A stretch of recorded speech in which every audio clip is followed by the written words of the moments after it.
नमस्कार, SBT news में आपका स्वागत है। पेश है 11 अक्टूबर शुक्रवार सुबह 6:15 बजे राजस्थान की बड़ी खबरें। केंद्रीय गृह मंत्री अमित शाह ने कहा कि प्रसिद्ध उद्योगपति रतन टाटा की विरासत लंबे समय तक देश के औद्योगिक क्षेत्र का नेतृत्व करने वाले का मार्गदर्शन करती रहेगी। शाह ने गुरुवार को मुंबई में रतन टाटा को श्रद्धा सुमन अर्पित करने तथा उनके अंतिम संस्कार में शामिल होने के बाद सोशल मीडिया पर यह बात कही। उन्होंने प्रधानमंत्री नरेंद्र मोदी की ओर से भी रतन टाटा के पार्थिव शरीर पर पुष्पांजलि अर्पित की। रतन टाटा का बुधवार को मुंबई के एक अस्पताल में निधन हो गया था। गुरुवार शाम वर्ली स्थित शमशान घाट में उनका अंतिम संस्कार किया जाएगा। सोशल मीडिया पर अपनी पोस्ट में श्री शाह ने कहा, रतन टाटा जी को हमेशा देशभक्ति और ईमानदारी के प्रतीक के रूप में याद किया जाएगा। रतन टाटा जी ने दुनिया भर में एक सम्मानित उद्योगपति के रूप में टाटा समूह को वैश्विक स्तर पर प्रसिद्धि दिलाई। देश में दिव्यांग प्रतिभाओं को मंच देने के उद्देश्य से नारायण सेवा संस्थान एवं डिफरेंटली एबल्ड क्रिकेट काउंसिल के तत्वाधान में चौथी national physical disability T20 cricket championship का आयोजन 15 अक्टूबर से उदयपुर में होगा। नारायण सेवा संस्थान के ट्रस्टी एवं निदेशक देवेंद्र चौबीसा ने गुरुवार को यहां पत्रकारों को बताया कि 25 अक्टूबर तक चलने वाली इस प्रतियोगिता में देश के 24 राज्यों के 400 दिव्यांग क्रिकेटर और 100 से अधिक खेल अधिकारी हिस्सा लेंगे। उदयपुर शहर के 5 ग्राउंड में 67 मैच खेले जाएंगे। सभी मैच 20-20 ओवर के होंगे। प्रतियोगिता 15 से 25 अक्टूबर तक चलेगी। इस प्रतियोगिता का उद्घाटन राजस्थान सरकार के सामाजिक न्याय अधिकारिता विभाग मंत्री अविनाश गहलोत 15 अक्टूबर को पुनः 11 बजे करेंगे। राजस्थान में 12 जिले के शाहबाद स्थित सघन वन क्षेत्र में निजी ऊर्जा संयंत्र के लिए 1.19 लाख पेड़ों को काटने की तैयारी चल रही है, जिसका विरोध के स्वर मुखरित हो रहा है। सूत्रों के अनुसार 12 जिले के शाहबाद स्थित सघन वन क्षेत्र में निजी ऊर्जा संयंत्र के लिए 1,19,759 पेड़ों की बलि के लिए केंद्रीय वन एवं पर्यावरण मंत्रालय ने इसकी अनुमति दे दी है। इससे पेड़ों पर अगले 6 माह के भीतर कुल्हाड़ी चल जाएगी। कांग्रेस हरियाणा विधानसभा चुनाव में मिली करारी हार के झटके से उबर नहीं पा रही है, इसलिए चुनाव नतीजे आने के एक दिन बाद ही उसके शीर्ष नेताओं ने हार के कारणों की समीक्षा के लिए गुरुवार को गहन विचार मंथन किया। कांग्रेस के कोषाध्यक्ष तथा बैठक में मौजूद रहे पार्टी के वरिष्ठ नेता अजय माकन ने बैठक के बाद यहां पत्रकारों को बताया कि सभी नेताओं ने गहन विचार विमर्श करके हार के कारणों की समीक्षा की। उन्होंने बताया कि बैठक में कांग्रेस अध्यक्ष मल्लिकार्जुन खड़गे, लोकसभा में विपक्ष के नेता राहुल गांधी, पार्टी महासचिव संगठन के सी वेणुगोपाल, हरियाणा के लिए पार्टी के पर्यवेक्षक वरिष्ठ नेता अशोक गहलोत, पार्टी के हरियाणा के प्रभारी दीपक बाबरिया तथा हरियाणा के लिए पार्टी सचिवों ने हिस्सा लिया। माकन ने कहा कि सभी जानते हैं कि हरियाणा चुनाव के नतीजे अप्रत्याशित थे। चुनाव के एग्जिट पोल और रिजल्ट में जमीन आसमान का अंतर था। हमने चुनाव परिणाम से जुड़े अलग अलग कारणों की चर्चा की है। जालौर जिले के भीनमाल कस्बे में जुजानी रोड स्थित एक स्पा सेंटर पर पुलिस ने छापा मारकर थाईलैंड निवासी 2 विदेशी युवतियों सहित 8 जनों को गिरफ्तार किया है। एसपी ज्ञानचंद्र यादव ने बताया कि भीनमाल कस्बे में जुजानी रोड पर स्थित मिलन स्पा सेंटर पर भारतीय एवं विदेशी युवतियों से अनैतिक कार्य करवाने की सूचना मिली थी। सूचना पर अतिरिक्त पुलिस अधीक्षक मोटाराम गोदारा व सीओ अन्नराज राजपुरोहित के सुपरविजन एवं एसएचओ रामेश्वर भाटी के नेतृत्व में टीम गठित कर दबिश दी गई। संदिग्ध गतिविधियों व अनैतिक कार्यों से लिप्त होने की संभावना के मद्देनजर 4 युवक व 4 युवतियों को गिरफ्तार किया गया। चित्तौड़गढ़ जिले के सदर निम्बाहेड़ा थाना पुलिस ने हाईवे पर नाकाबंदी में अवैध मादक पदार्थों के खिलाफ बड़ी कार्रवाई करते हुए एक I-20 कार सवार तस्कर रोशन लाल बिश्नोई को गिरफ्तार कर 3 किलो 420 ग्राम MDMA ड्रग्स जब्त की है।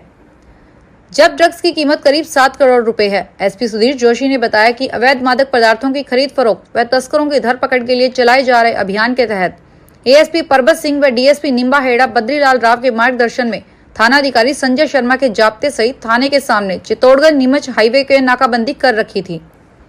नाकाबंदी के दौरान नीमच की तरफ से एक संदिग्ध I-20 कार आती दिखाई दी, जिसे रुकवाने का प्रयास किया गया तो चालक तेज गति से गाड़ी भगाने लगा। पुलिस ने बड़ी मुश्किल से उसे रोका। तलाशी ली तो कार की ड्राइवर सीट के नीचे 2 थैलियों में भरी हुई 3 किलो 420 ग्राम MDMA ड्रग्स मिली, जिसे जब्त कर कार चालक रोशन लाल बिश्नोई को गिरफ्तार कर लिया गया। पायलट बोले, सीएम को खुलकर काम करने की छूट नहीं। इन 10 महीने में राजस्थान में व्यवस्थाएं बिगड़ गई है। भाजपा को खाद, बीज, पानी, बिजली, सड़क व शिक्षा जैसे मुद्दों पर बात करनी चाहिए। इन लड्डू जलेबी में कुछ नहीं रखा। ये बात सचिन पायलट ने गुरुवार को अपने अजमेर दौरे के दौरान कही। वे पुष्कर व किशनगढ़ के सामाजिक कार्यक्रमों में हिस्सा लेने के बाद अजमेर के सर्किट हाउस में पहुंचे थे। यहां उन्होंने मीडिया से बातचीत करते हुए भाजपा सरकार पर निशाना साधा। इस दौरान पायलट ने कहा, सरकार में कुछ भी ठीक नहीं, अफसरशाही हावी है। सत्ता के कई केंद्र बने हुए हैं। सत्ता व संगठन एक मत नहीं होकर कंफ्यूज हैं। मंत्री इस्तीफा देकर बैठे हैं और पता नहीं वे मंत्री हैं या नहीं। मुख्यमंत्री को खुलकर काम करने की छूट नहीं है। विकास के लिए बजट आवंटन नहीं हो रहा है, इसका खामियाजा जनता को उठाना पड़ रहा है। युवाओं को राष्ट्रीय और वैश्विक स्तर पर रोजगार के योग्य बनाने की दिशा में एक महत्वपूर्ण कदम के तहत प्रधानमंत्री नरेंद्र मोदी ने गुरुवार को मुंबई में भारतीय कौशल संस्थान का उद्घाटन किया। पीएम मोदी ने IIS का वर्चुअल उद्घाटन करते हुए कहा कि सरकार देश के युवाओं के कौशल को अंतर्राष्ट्रीय मानकों के अनुरूप ढालकर उन्हें वैश्विक अवसरों के लिए तैयार कर रही है। उन्होंने कहा कि वैश्विक समुदाय भारत को मानव संसाधन के लिए एक महत्वपूर्ण केंद्र के रूप में देखता है। यहाँ दुनिया भर में शिक्षा, कौशल, स्वास्थ्य सेवा और सॉफ्टवेयर विकास के लिए क्षेत्र में अपार अवसर है। जयपुर के महेश नगर थाना इलाके में एडवोकेट अभिषेक नैथानी की संपत्ति विवाद के मामले में पुलिस की ओर से कार्रवाई नहीं करने को लेकर वकीलों की ओर से बुधवार को हाई कोर्ट के बाहर दिया जा रहा धरना गुरुवार को दोपहर के बाद समाप्त हो गया। 27 घंटे चले इस धरने से हाई कोर्ट के आसपास यातायात प्रभावित रहा। हाई कोर्ट के बाहर धरना दे रहे वकीलों के प्रतिनिधि मंडल ने ACP अशोक नगर बलराम से सकारात्मक लिखित आश्वासन के बाद धरना समाप्त किया। आश्वासन के अनुसार जिस उपखंड पर विवाद था, नए जांच अधिकारी आने तक अपने पास रखा और आगे कोई भी गतिविधियों के लिए पाबंद किया है। वहीं महेश नगर थाना प्रभारी कविता शर्मा की भूमिका के संबंध में डिपार्टमेंटल इंक्वायरी के आदेश जारी किए गए हैं। जांच अधिकारी महेश नगर से ACP सोडाला जयपुर को जांच दी गई है। राजस्थान में मुख्यमंत्री भजन लाल शर्मा के मुख्य आतिथ्य में कल शनिवार को राजधानी जयपुर में प्रदेश का बड़ा दशहरा महोत्सव आयोजित किया जाएगा। श्री राम मंदिर प्रन्यास श्री सनातन धर्म सभा के तत्वाधान में यह दशहरा महोत्सव आदर्श नगर के दशहरा मैदान में आयोजित होगा। सभा के महामंत्री अनिल खुराना ने बताया कि इस बार रावण का विशालकाय पुतला 105 फीट का और कुंभकर्ण का पुतला 90 फीट का बनाया गया है। राजस्थान के लाखों बेरोजगार अभ्यर्थियों का इंतजार खत्म होने वाला है। राजस्थान शिक्षक पात्रता परीक्षा 2025 का आयोजन जनवरी के दूसरे सप्ताह में किया जाएगा। रीट परीक्षा की तैयारियों के संबंध में शिक्षा विभाग के शासन सचिव कृष्ण कुणाल की अध्यक्षता में गुरुवार को शिक्षा संकुल में बैठक आयोजित हुई। बताया जा रहा है कि इस बार परीक्षा में कई बड़े बदलाव भी किए जाएंगे। दरअसल जयपुर के शिक्षा संकुल में गुरुवार को शिक्षा विभाग के शासन सचिव कृष्ण कुणाल ने बताया कि राजस्थान सरकार ने साल 2024-25 रीट पात्रता परीक्षा का आयोजन जनवरी के दूसरे सप्ताह में करने का फैसला किया है। दीपावली से पूर्व राजस्थान के सरकारी कॉलेजों में शिक्षण व्यवस्था के लिए 91 सहायक आचार्य सहित कुल 167 पदों की स्वीकृति प्रदान की गई है। सरकार ने 2 दिन पहले ही राजस्थान के 25 कॉलेजों में नवीन विषयों की स्वीकृति दी थी।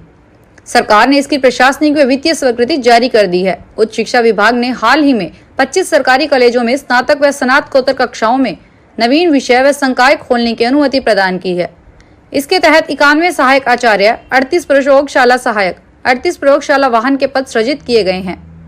यह सभी पद राष्ट्रीय सोसाइटी के अधीन रहेंगे। सोसाइटी के तहत कार्मिकों की उपलब्धता होने तक नवीन महाविद्यालयों में विद्या संबंध मॉडल पर विषय विशेषज्ञ अनुभवी व्यक्तियों को गेस्ट फैकल्टी के तहत लगाया जा सकेगा। महात्मा गांधी राजकीय उच्च माध्यमिक विद्यालय किसान वतों की खेड़ी भीलवाड़ा में आयोजित सड़क सुरक्षा कार्यशाला में जिला परिवहन कार्यालय भीलवाड़ा के तत्वाधान में सड़क सुरक्षा संगोष्ठी का आयोजन किया गया। इस आयोजन के द्वारा बच्चों को परिवहन निरीक्षक महेश कुमार पारीक ने यातायात नियमों की जानकारी दी। साथ ही आयोजन के दौरान बच्चों ने यातायात नियमों का पालन करने की शपथ ली। पारीक ने बताया कि आज प्रतिदिन 450 से अधिक लोगों की दुर्घटना में मृत्यु हो रही है और 3000 लोग घायल हो रहे हैं। सभी को समय पर प्राथमिक उपचार देकर लाखों लोगों की जान बचाई जा सकती है। इसलिए संबंध में जन जागृति की जरूरत है और लोगों की मदद करने की भावना आवश्यक है।